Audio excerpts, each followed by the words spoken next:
One of the first Let's Plays that I ever did was of Lego Island 2 on the Game Boy Color, and I still don't know why I decided to play it. It's a game that I got as a kid, randomly, and it didn't really leave much of an impact on me.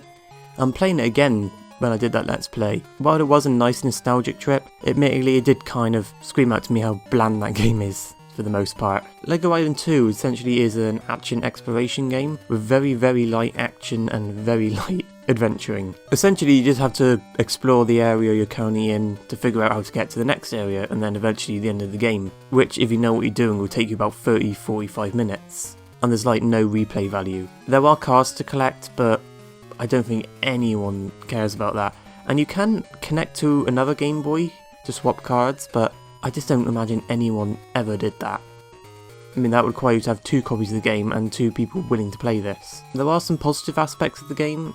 Visually it looks quite good. You know, despite the limited resolution of the Game Boy Color, they actually managed to do a good job representing Lego in it.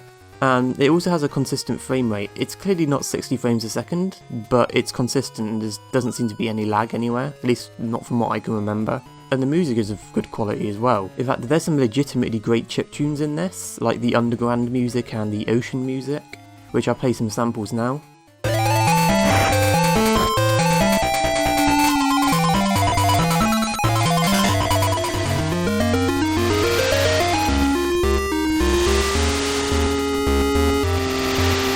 But yeah, that's unfortunately the only sort of positive things about the game. The gameplay is just so bland and forgettable that it's not really worth playing in the slightest. Obviously this game was intended to be played by kids, so I imagine that they didn't want something that was super complicated or super difficult, and that's fair enough.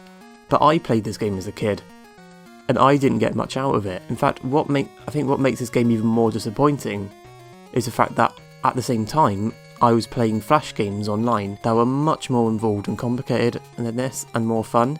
And just to make it even worse, a lot of those games were on the official Lego website.